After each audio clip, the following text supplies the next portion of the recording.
DJ पानकू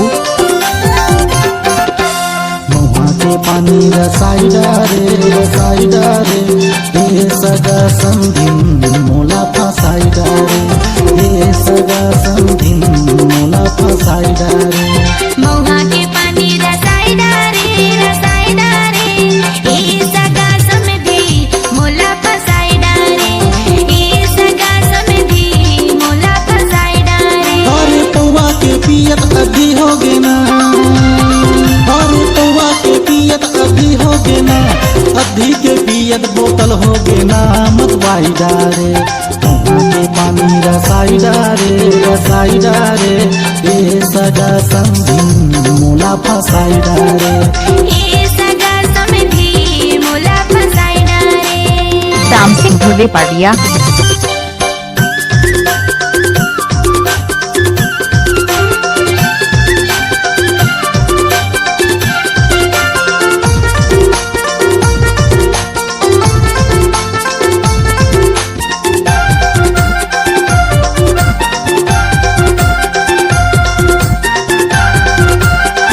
Shyam Singh Dhurve पाटिया दारू ला पी के कर्मा लगाए,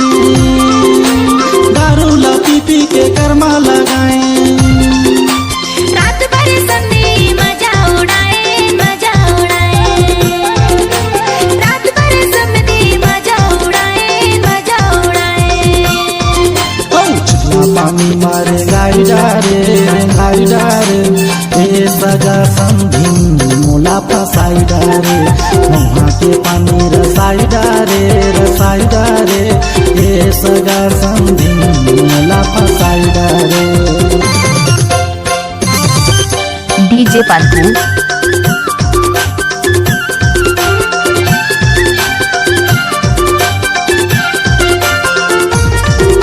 आप सुन रहे हैं डीजे पनकू टिक्का डोला पाटिया।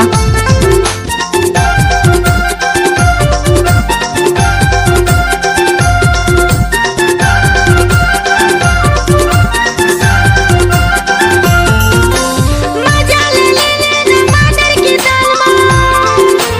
मजा ले टमाटर की दाल लगते तो हूँ समधिन ओही जुगाड़ माँ लगते तो हूँ समधिन ओही जुगाड़ माँ कैसन गुटिया के लजवाइडा रे ए सगा समधी मोला फसाइडा रे ए सगा समधी मोला फसाइडा रे ए सगा समधी मोला फसाइडा रे। श्याम सिंह धुर्वे पाटिया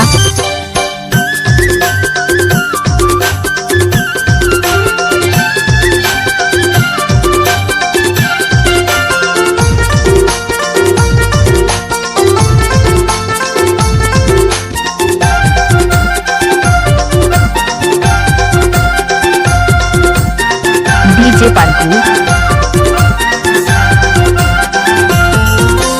कर्मा कर गीत संगे बड़मौला भाई, कर्मा कर गीत संगे बड़मौला भाई करमाला नाचे के साथ मोला लागे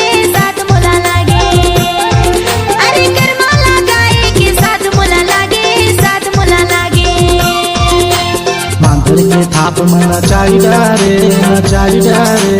हे सगा समधिन मोला फसाइडा रे महुआ के पानी रसाइडा रे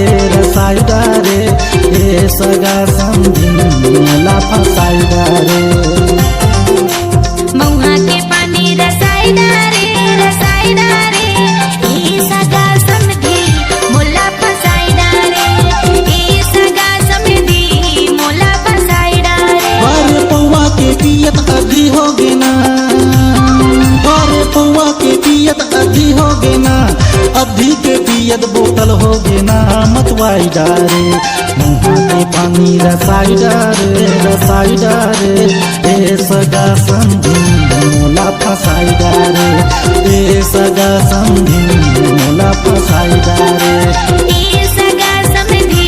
मोला फसाइडा रे ए सगा समधिन मोला फसाइडा रे ए सगा समधिन मोला फसाइडा रे। Mobile number 96 91 78 12 27।